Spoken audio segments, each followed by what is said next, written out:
Saya seorang ketua RT, baru 76 hari ini bertugas. Belum 100 hari ya, baru 76. Beberapa kesempatan ada warga yang mengurus surat menyurat. Pada dasarnya tidak ada pungutan biaya dalam pengurusan administrasi ini. Namun beberapa warga memberi uang dengan kata-kata untuk beli bensin, untuk beli takjil dan lain-lain sebagainya. Pertanyaan saya, apakah uang tersebut harus saya gunakan untuk hal sebagaimana yang disebutkan warga atau si pemberi, atau boleh uang yang saya terima tersebut saya gunakan untuk hal yang lainnya?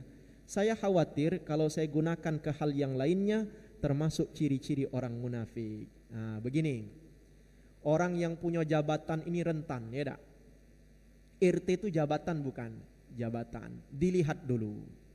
Ada tak disumpah ketika menjabat sebagai RT itu isi sumpahnya tidak menerima apapun dalam bentuk apapun yang berkaitan dengan jabatan saya.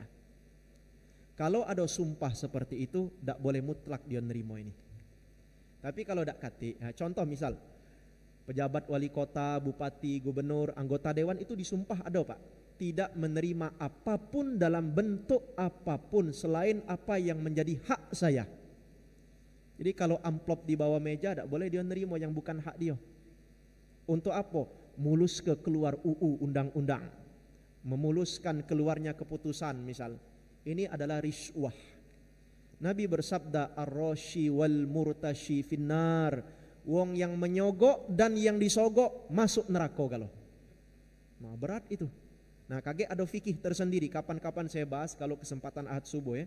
Nanti ada riswah yang haram, ada riswah yang boleh, kaget ada dijelaskan para ulama, tapi tidak pada kesempatan kali ini. Nah, sekarang konteks yang pertanyaan demikian. Kalau tidak ada, maka dilihat dulu. Orang memberi uang ini konteksnya apa? Apakah untuk memudahkan urusannya? Dengan arti lain, orang lain dihambat dulu, tapi yang punya dia didahulukan karena kita diinjuk duit bensin. Kalau ini sama sebagai riswah hukumnya. Ngapa riswah itu haram? Karena ada pihak lain yang dizolimi akibat perbuatan riswah atau sogok menyogok tadi. Tapi kalau dak katik, memang dak katik, cuman dia nilai yang ngurus. Tiba-tiba ngenjuk. Sedangkan kita dilantik ketua RT dak katik sumpah cak tadi. Dia ngenjuk, Pak ini hadiah dari aku. Bukan untuk kamu pokoknya, ya aku nak tahu diri Pak. Kamu tuh pergi ke sana ada ongkosnya. Ngeprint pakai tinta ada ongkosnya. Nah aku dak galak ngerepoti pakai duit kamu, pakai duit aku baik. Nah ini kalau memang seperti ini, maka bisa masuk pada bab hibah, bisa masuk pada bab sodakoh. Terima, silahkan, tidak masalah. Pertanyaan berikutnya, kita menggunakan uang ini apakah sesuai dengan judulnya? Judulnya tadi untuk bensin, judulnya tadi untuk administrasi, atau boleh kita beli ke kolak duren? Nah, ini kan pertanyaan. Infak sodakoh itu kata para ulama ada dua jenis. Jenis yang pertama ada namanya infak sodakoh yang bersifat mutlak. Mutlak ini tidak terikat dengan niat dan judul tertentu. Mutlak saja. Ngenjuk ben ambillah kau nah. Nah kita terima, ya untuk kita terserah. Mutlak itu namanya. Tapi ada infak sodakoh yang bersifat muqayyad. Apa artinya muqayyad?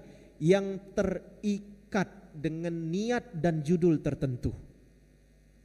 Apa misalnya? Nah ini duit untuk kamu beli beras. Niat dari orang yang bersedekah, dari orang yang memberi, bahwa duit ini untuk beli beras, maka tidak boleh digunakan kecuali untuk membeli beras atau yang berkaitan dengan beras. Termasuk kotak amal masjid. Ini kotak amal kan? Memang tidak katik judul, tapi niat kita masukkan duit ke kotak amal untuk apa? Untuk menyokong semua operasional masjid. Maka duit yang masuk ke kotak amal itu tidak boleh digunakan kecuali untuk yang berkaitan dengan masjid. Tak boleh seperti di kampung-kampung sana banyak duit kas masjid dipakai untuk rapat panitia lomba 17 Agustus. Oh tak boleh Pak. Berdosa pengurus seperti ini karena infaknya bersifat muqayyad, terikat dengan niat dari orang yang berinfak. Maka kembalikan lagi pertanyaan ini, Jika memang uang itu dengan kalimat khusus yang mengikat kepada niat orang yang memberi, maka tidak boleh digunakan kecuali sesuai dengan niat orang yang memberi. Paham? Ini satu dulu. Terakhir, yang tentang ini ya. Ada di zaman kita sekarang kalimat ini sekedar kiasan saja. Kiasan saja. Sebenarnya dia tuh ngenjuk infaknya tuh adalah dalam bentuk umum, mutlak. Tapi karenalah kebiasaan menjadi uruf, kebiasaan selalu diinjuk untuk beli bensin. Padahal amplopnya 500.000, amplopnya 1 juta misal untuk beli bensin. Sama lah cak kami ceramah pernah diinjuk 1 juta, diinjuk 2 juta untuk beli bensin. Tangki bensin kami paling penuh 400.000. Ini diinjuk duit 2 juta. Itu kiasan. Jika memang dia dalam bentuk kiasan dan itu sudah menjadi uruf, tidak masalah Pak, Bapak pakai untuk yang apa-apa ini. Tapi kalau kita tahu orang itu jelas, Pak ini untuk beli bensin, jangan beli yang lain maka tidak boleh Bapak gunakan kecuali untuk sesuai dengan apa yang diniatkan oleh orang yang memberi tadi. Paham ya? Minum bensin ya dah. Na'udzubillah. Baik. Tapi kalau dia sekedar kiasan yang sudah menjadi uruf adat istiadat, dan ini kita sudah tahu, dia juga sudah tahu bahwa ini sekedar kiasan saja, maka itu larinya kepada infak yang bersifat mutlak. Tapi kalau ada qarinah, petunjuk yang menyatakan pemberian ini infaknya bersifat muqayyad, seperti contoh, Pak ini duit untuk kamu beli takjil, jangan beli yang lain, awas kamu ngudut pakai duit ini. Itu kan jelas, qarinahnya jelas, maka tidak boleh Anda gunakan kecuali untuk membeli takjil. Paham ya? Insya Allah. Termasuk yang janji beliau 5 juta kemarin. Masih ingat aku. Kalau beliau ngenjuk kaget, ini Ustadz 5 juta ini untuk sarana prasarana operasional dakwah Ustadz, untuk beli bensin, untuk yang lain yang berkaitan dengan dakwah. Nah, berarti mutlak. Alhamdulillah.